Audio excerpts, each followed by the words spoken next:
Om Bhurabhuvah Sveh Tatsaviturvarenyam Bhargo Devasya Dhimahi Dhiyo Yo Nah Prachodayat.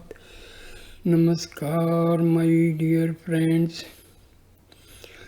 I have made one small video including all the 30 Shalokas in Sanskrit.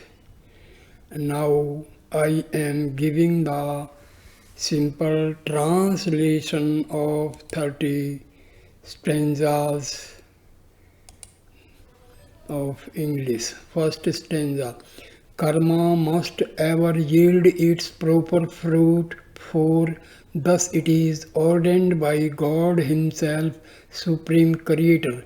Then is karma God? No, for it is itself insentient. Second stanza, translation of karma, the results must pass away, yet it leaves seeds which in their turn sprout forth and throw the actor back into the flood of karma's ocean. Karma cannot save. Third stanza, but acts performed without attachments, urge and solely for the service of the Lord will cleanse the mind and indicate the way which leads at length unto the final goal. Fourth, worship, reciting of God's holy name and meditation mainly are performed by body, voice and mind, and they excel each other in the order here at set down. Fifth, if we but recognize this universe of eightfold form as form of God Himself and serve in adoration all the world, this is of God most excellent worship. Stanza 6.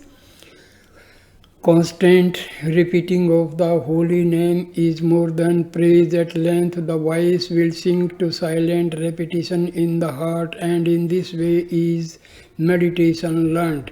Stanza 7. Better than meditation that recurs in broken fits and starts its that which is a steady, ceaseless flow like to the course of falling oil or perennial stream.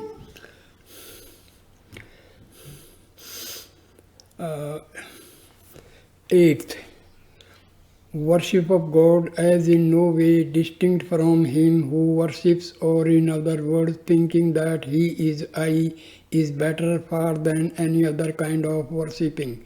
Stanza 9. The rest in the real being that transcends our very thought by reason of the strength of our devotion to something conceived. This of supreme devotion is the truth. Stanza 10. To be absorbed again into one's source in karma, bhakti, yoga, jnana, all these things in truth, or put in other words in work, devotion, union, wisdom too. Verse 11. As by the fowler birds are caught in nets, so by the holding of the breath within the mind can be restrained. This is a device which will effect absorption of the mind. Stanza 12. For mind and life expressed in thought and act, that is, with thought and action as their function, diverge and branch like two boughs of tree, but both of them spring from one single stem. Stanza 13.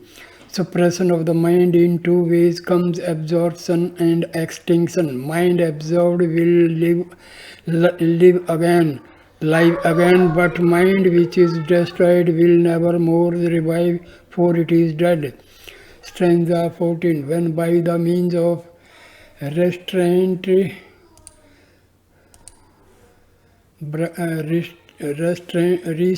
of breath the mind has been controlled, then make it flow along a single current that achieved its form will then entirely disappear.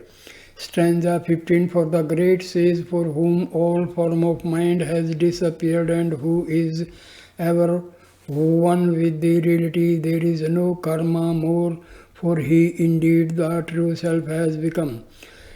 Stanza 16. When mind has given the sense objects up which are external and has drawn within and has perceived its own refulgent form, then verily alone true wisdom is. Stanza 17. When pondering with constant vigilance upon the actual nature of the mind, one finds that there is no such thing as mind. This of truth is the state course for all. Stanza 18. The mind is nothing but a lot of thoughts. Of all these many thoughts, it is the thought I that is the root. So we can see by that the mind in truth is only the thought I. Stanza 19. Whence therefore does this I thought have its birth? With vigilant and ever active mind seek this end. Crestfallen the I becomes the search itself, the quest of wisdom is.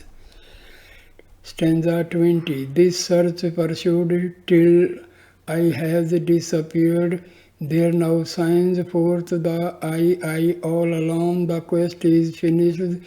There is no more to seek, for this is truly the infinite self. Stanza 21. This is eternally the true import of the term I, for in the deepest sleep we do not cease to be, we still exist even though here there is no sense of I. 22. As I am pure existence, I am not the body, nor the senses, mind, nor life, nor even ignorance, for all these things are quite insentient and so unreal. 23rd. As there is not another consciousness to know existence, it must follow that existence must itself be consciousness, so we ourselves are the same consciousness. In their real nature, stanza 24th, in their real nature as existence, both creatures and the creator are the same. The unique principle in attributes and knowledge only is a difference found. Stanza 25. Realization of the self alone, eliminating all its attributes, is God realization of a truth, as it is He that shines forth as the self. 26. To be the self, that is to know the self, as there is no duality in self. This is Tanmaya Nishtha, or the state of absolutely being, that is truth.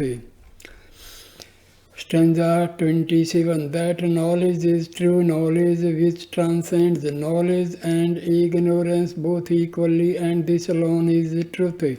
For there is no subject or object there that can be known. If one can only realize at heart what one's true nature is, one then will find that it is infinite wisdom, truth and bliss, without beginning and without an end.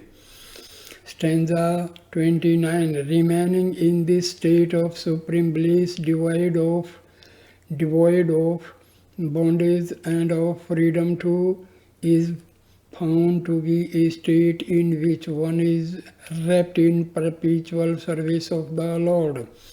Stanza 30th. By ardent search and shielding egos will realize the self, the one that is egoless, and function thus.